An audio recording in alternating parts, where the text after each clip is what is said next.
Welcome back to the channel. I'm your host Mello, and this is Peak Fiction's review of Boruto TBV Vortex Chapter 8. And if you're new to the channel, make sure you subscribe, like the content, and hit that bell icon for notifications. And with that being said, let's get started with a recap. And at the start of the chapter, Ada is using her Senrigan to peer into the past, the event that occurred between Mitsuki and Boruto. Now this was done so that Kawaki can find out where Boruto is located so that he can head there with Delta and take him out. Next we cut over to a scene of a clog rhyme running through a forest as we cut over to Boruto explaining the whole concept of the Ten Tails to Shinju to Shikamaru. We learn that Juran, Himari, Hideari, and the bug Shinju are not fully developed. They're in a process of evolution. They haven't reached their conclusion yet. And in order for them to become full divine trees, they need to consume an Otsutsuki, namely Kawaki and Boruto so far. Now in the middle of Boruto and Shikamaru's conversation, the sensory unit kicks in, letting them know that Kawaki wants to get in contact with Shikamaru. He's heading to where Boruto is. And of course, Boruto overhears this as Shikamaru and Boruto are linked, and then he escapes using flying Raijin. In mid-flight, Kawaki realizes that Boruto's chakra signature is no longer detectable, and as they arrive at where Boruto was supposed to be, he's gone.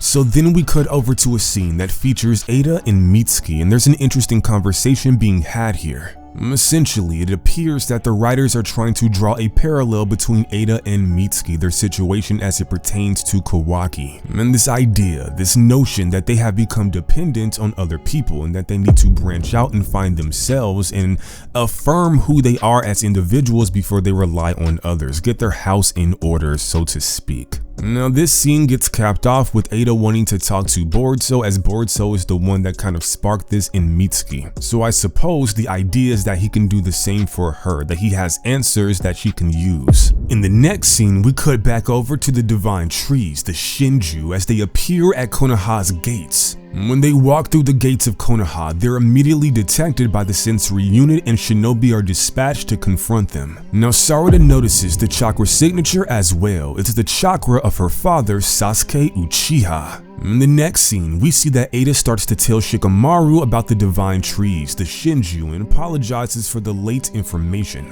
And then it happens. We cut over to a scene where the shinobi who first were on the scene get skewered by the Shinju. And it's this kind of dark and gritty stuff that I really like to see from the series, so hopefully we get more of this. But trust me, the chapter is about to pick up. Business is about to be booming because Kawaki turns up with a sneak attack on Hideari. Now Hideari manages to dodge the Sukuna Haikona rods and blocks a kick from Kawaki. However, Juran is having none of it. As he ensnares Kawaki in a wood-style jutsu, he goes in for an attack. But just then, Kawaki dodges the attack, pops his karma, uses Sukuna Haikona, shrinks down, reappears behind Juran and launches another attack. But unfortunately for Kawaki, Juran was one step ahead of him. He turns around with a quickness, and to the surprise of Kawaki, destroys his cybernetic arm, tells him that he won't kill him yet and to be still. Otsutsuki hits him with a two-piece combo, a punch to the jaw and a kick that sends that boy flying. Now at this point, Kawaki is knocked out cold and Juran is so unbothered. Delta runs to his aid, trying to wake him up. Bro, get up. And this mad lad, this absolute Chad named Juran, he's not even bothered with Kawaki anymore. The light work is now finished. He senses what he believes is Naruto and heads in that direction. Sarada and Sumire are on their way to the scene, and New Inashikacho, accompanied by Himari, are on their way there as well. Kawaki's knocked out, Boruto is missing oddly enough, and of course, to make matters worse, Juran shows up in front of Himari. And that's when it happens. The chapter ends on a mysterious cliffhanger. Now remember, Juran was tracking the signature of Naruto Uzumaki, which led him to Himawari. Juran says, "This is odd. What in the world is going on here?" Now, earlier on in the chapter, we learned that Jura specifically is the incarnation of a Biju, so that's how he can sense one in Naruto, or at least who he thought was Naruto. So in short, that Biju chakra that he was sensing that he believed was Naruto was in fact Himawari. So what exactly is the daughter of Naruto Uzumaki? We'll have to find out on the next chapter. That's chapter 9 of 2 Blue Vortex. Okay people, so the recap is now done. Let's break down, let's get into some analysis, some deep dives into chapter 8 and maybe chapter 9. Let's see what Baara B has to say. Passing it out to you, bro. Alright y'all, the Ada and Mitsuki scene in my personal opinion was one of the more important scenes of the entire chapter. I understand, it was more of like a slow little scene, but honestly, when it comes to plot wise, this right here may actually have some of the most ramifications moving forward in the series of Boruto. Now, from what I think, the back door of Kawaki has already started to crack open. This is reminiscent of Kendrick Lamar forming the Avengers of the industry to finally take down Dranos. One of the things that has been hinted to over the past couple of chapters is the possibility that Ada may actually turn on Kawaki. And if this is actually the case, this right here would be one of his most important assets, essentially flipping sides and potentially quote-unquote not trusting him anymore. What Mitsuki does in this scene is he essentially explains his situation. He explains his situation with the sun and the moon dynamic with Kawaki. He then tells Ada that he started to actually question who his actual son is, and not only that, that he may actually be similar to Ada. Now, this right here in itself, it kind of makes a comparison of Mitsuki choosing the wrong son and Ada also potentially choosing the wrong person to actually love. Mitsuki then goes on to say, when I realized who I thought of as my son may not be so, I then feared losing it. So I stopped thinking about whether or not that son was the real thing. And this right here is essentially what Mitsuki is kind of getting at, where Ada may actually be closing off all of her options simply because she's in love with the idea of being in love, and Ada kind of calls him on that, like directly after that. She says, you're saying that I'm the same, that I'm a foolish girl who's in love with being in love. And then Mitsuki, he kind of tries to deny it, but he pretty much kind of agrees with the notion. He says, I didn't mean it like that. He then says, sorry, I guess I was being presumptuous. So he kind of did mean it like that, but he didn't necessarily mean it so harshly. So Mitsuki kind of stood on business, but Ada didn't necessarily fully deny it. She said maybe, and she kind of changed the subject directly after that, but she did kind of acknowledge the fact that she might just be in love with the idea of being in love and not fully in love with Kawaki. And directly after that, Ada had a flashback of earlier on in this exact same chapter where Ada was replaying the conversation between Boruto and Mitsuki. And in a very important fact, earlier on in the chapter when she was actually replaying that scene between Boruto and Mitsuki, she noted how Boruto seemed so quote-unquote cool. Now, this right here on the surface doesn't necessarily seem like much, but this honestly is kind of how Ada fell in love with Kawaki. One of the reasons why Ada did actually fall in love with Kawaki is because she did kind of see a flashback, or not necessarily a flashback, more of surveillance footage, maybe a live footage of Kawaki outsmarting Ishiki Otsutsuki. This right here is one small moment in the grand scheme of things, arguably one of the biggest moments of all time, but one small moment time relatively, and Ada simply got captivated because of that. Also, another good point, Ada's actually falling in love with people actually packing up Ishiki. That just showed you how much she actually disliked Ishiki Otsutsuki. But regardless, at this current moment, one of the things that was really important in this chapter is the fact that Kawaki wasn't necessarily treating Ada the best. And of course, in this particular scene right here, where Ada's actually looking at Boruto's interaction with Mitsuki, she's actually seeing Boruto be extremely compassionate. She's actually seeing Boruto be extremely nice to Mitsuki, something that, again, Kawaki, he just has not been doing over the past couple of chapters, and something that was actually pointed out in this particular chapter by Delta. And actually Delta did actually make reference to Ada potentially flipping sides on him. Now, of course, the obvious question is going to be, well, why didn't she necessarily choose Boruto to begin with? Now, Ada did give a couple of reasons, a couple different times. I think first things first, we have to start off when she was actually unsealed by Code, or I don't know if we can call that really unsealed. She basically outlined her rules for love. She basically said that everybody who was not an Otsutsuki member is going to fall prey to her enchanting ability, which makes them fall in love easily, and she doesn't necessarily want love where you're pretty much tricked into actually loving Ada. She wants something that feels more authentic, and the only way that she can actually get that is if she does fall in love with an Otsutsuki member.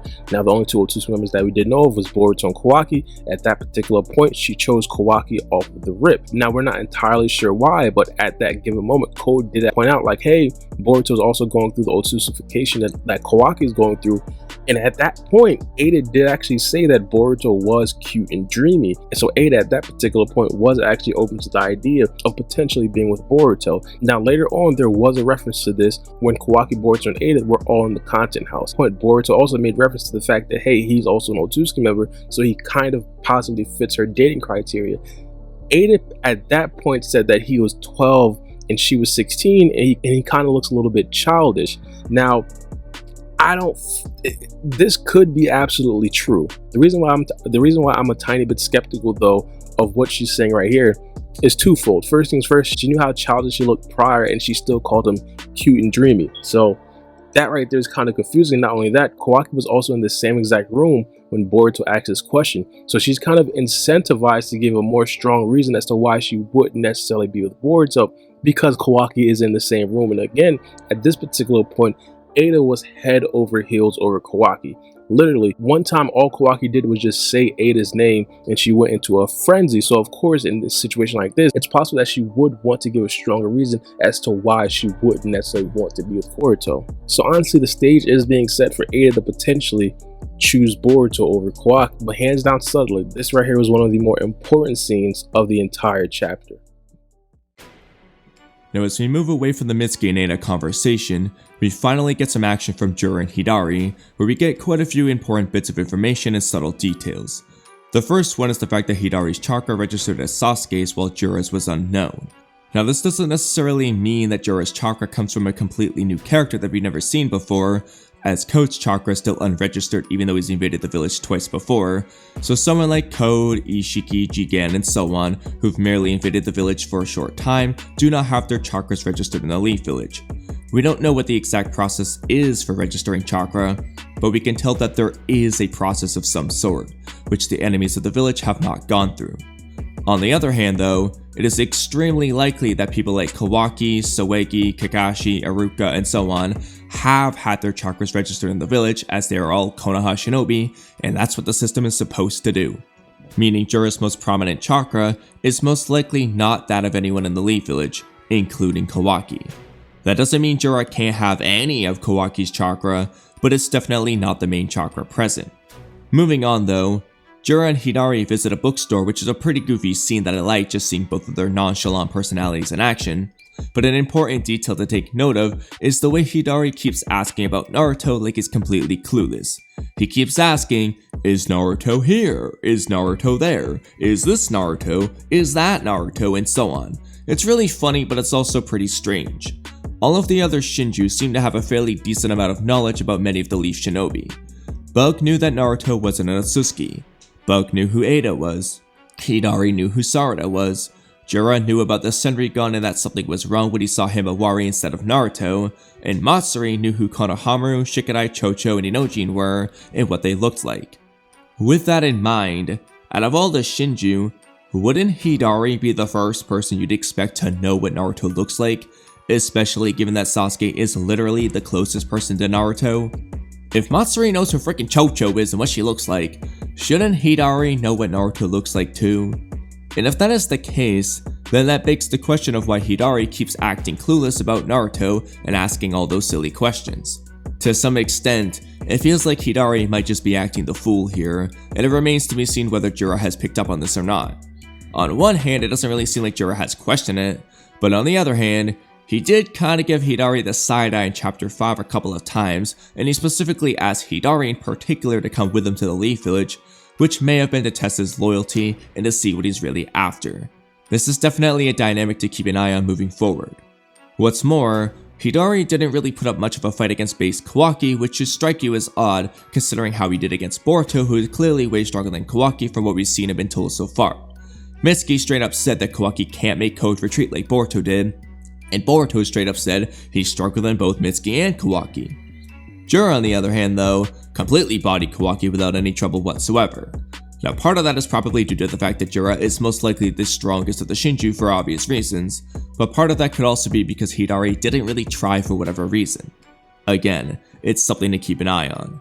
Now the last detail to take note of is the fact that Jura makes it seem like he, unlike the others, is an incarnation of a Biju, and that's why he can sense another incarnation of a Biju, unlike Hidari, who seemingly can't, which is another indication that Jura is probably the main body of the Ten Tails, regardless of whoever else's chakra he might possess.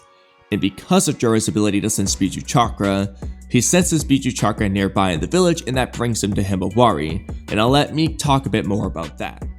Juran and Hideari have come to the village looking for the Nine-Tails chakra. However, instead of it being Naruto, they run into Himawari. This immediately confuses Jura, as this whole time, the Nine-Tails chakra is coming from Himawari's body, as they discover that Naruto is not inside of Konoha. Obviously, Naruto is no longer here, but with Jura sensing the Nine-Tails chakra, this sets up for Himawari to become the next Nine-Tails Jinchuriki. Back in Boruto chapter 77, Damon sensed a tremendous amount of power coming from Himawari when he met her for the first time. At this point in the story, Himawari wasn't a ninja yet and was living a normal life at home with the Uzumaki family. Despite not having any crazy power at the time, Himawari has always shown her potential in glimpses, especially during the Boruto anime, with her activating the Byakugan when enraged. She's a very nice character at heart, but when ticked off, she becomes uncontrollable with her power, sort of like how her father was with the Nine-Tails during the early days of OG Naruto. With one of the strongest characters in the series sensing the intensity to Himawari like Damon, this foreshadowed the potential that she had in the future of the story. And as we've seen at the start of TBV, Himawari has become a ninja in her quest to protect the village and Boruto as well. With the use of the Byakugan, which has most likely progressed while under the watch of the Hyuga clan, Himawari now has the potential to use the Nine-Tails chakra to her advantage, which would make her even more powerful than before. When it comes to battling the Ten Tails and future threats,